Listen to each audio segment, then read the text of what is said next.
Hi everyone, it's Roz here, and today I thought I'd talk about a bit of a controversial subject. Is going to the gym better for you than cleaning up and after horses when you're 60 and over? And it's a bit of a tongue in cheek discussion and based on a phone call between my sister and I thought I'd discuss it while I'm cleaning up the horses' stable. So I realise not everyone has the benefit of being able to clean up horse poop and carry around sacks of hay and do general maintenance on a small property when you get to our age, and that gym definitely is a good alternative. But how much work really does an old lady do when it comes to cleaning up after horses and maintaining a property for fitness? If you want to look at it this way, our horses are our personal trainers versus having somebody in a gym tell you what to do.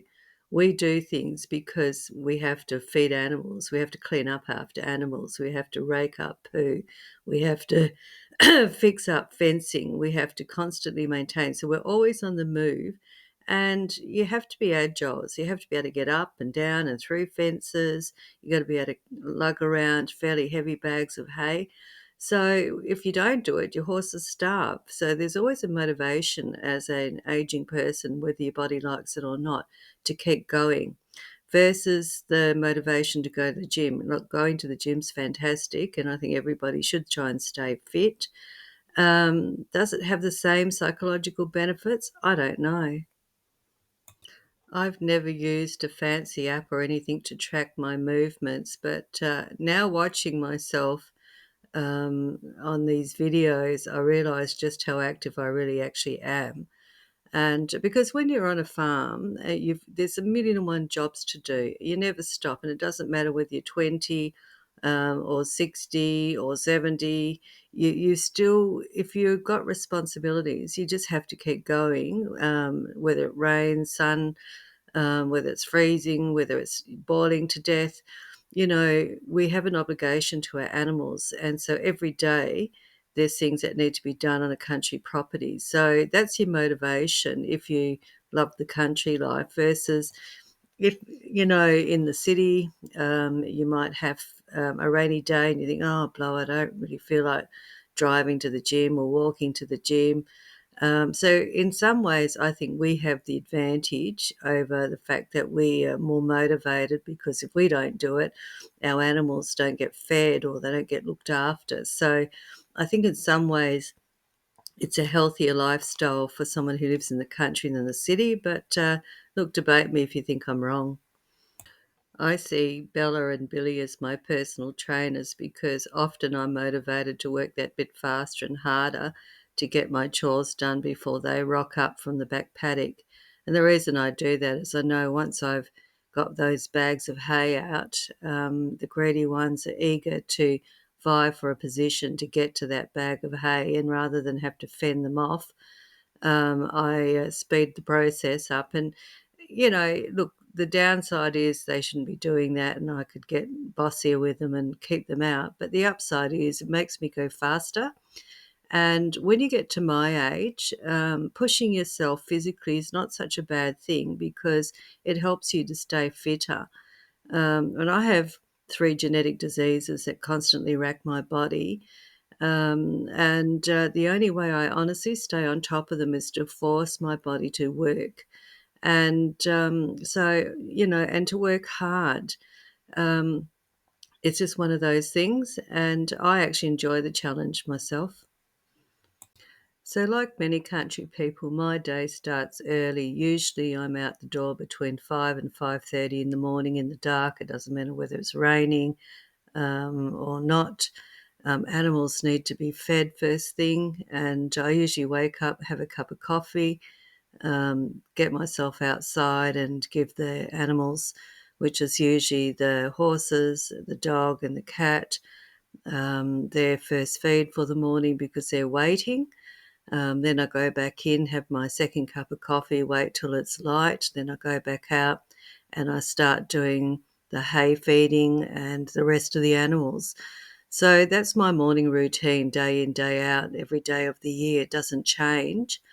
And those bags of hay, I suppose, that I cart round, and I cart around probably 3 bags of hay a session, which are probably around 20 to 25 kilos. So that's the first thing that I do every day, day in, day out. And look, I would call that a form of fitness. Then the next part of what I do each day is I've got to clean out water bowls, particularly where we live. We get a lot of algae build up in the animals' water, so they can't drink algae water. So I have to get around and scrub those buckets out, refill up all the water so that they've got fresh water to drink. Then usually I've got to start mucking out stables, cleaning up horse poop, generally raking and around the property because you've got to maintain your property. And that's before I ever even get inside the house to start doing work there. The downside of this lifestyle is that even if you're sick, you still have to get up and go and do it, and because there's no one else to do it. And the other downside is when it comes to holidays, unless you can find somebody who is trustworthy and reliable to take over your jobs while you're away, you simply don't get those holiday breaks. And looking around where I live, and I see a lot of older people my age and over who are still out there daily working on their farm or on their little properties, whatever it is. I reckon it's an addiction in the same way that junkies for a gym are. And I'm just saying that lightheartedly. I mean, look, working out and looking after your body is a good thing. But I think each has its strengths and weaknesses.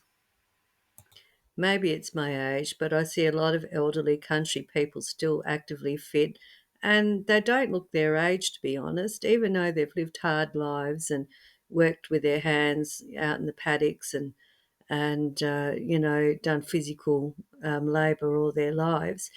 As a rule, I think most of them are pretty healthy, especially in my area. When I look around at my neighbours and none of us are young these days, but everyone, works hard at maintaining their properties. They're very active. Many have very active social lives as well, and we're each doing our own thing, but we live a good, healthy lifestyle. And I suppose that does help too, because if you've got a good, healthy lifestyle mentally and physically, you're less inclined to age fast, in my opinion. The other point I wanted to make in terms of horses is you don't have to ride horses to own horses. Many people, as they get older, because of injuries or lack of confidence because they've been out of the horse riding scene for a long time, there's a multiple of reasons for why people choose to no longer ride their horses. In my case, I had to stop not because I was frightened of riding my horses, but because I was physically incapable when I had extreme muscle tremors and I get muscle wastage. So my ability comes and goes depending on whether I'm having flare up or not. But it doesn't stop my desire from wanting to ride, Billy. And I always have that target in mind. Look, things I might think about is okay, if I come off and land hard on that ground, the ground's very hard at the moment. What buffers do I have? So it's not the coming off that worries me. It's the not being able to get up and feed my animals the next day. So they're more my considerations in terms of when I'm thinking about riding my horses. Also, I need to get better equipment and wear safety stuff, which I don't have the money for at the moment because a lot of the money goes on just to maintain our animals and ourselves. We live on a pension. We're not rich people by any means, and like many other people around the nation at the moment, across the world, we're doing it really tough and doing what we can to get through each fortnight because we're pensioners. So when you're doing without, you just make do. And the same goes for my tools. You won't see anything fancy on this property. Everything's old, everything's a little bit ratty. But I make use of it, and I bear no shame over that. This is not about having the nicest looking property. This is about reality, and poor people, old people, and just average people enjoying my horses.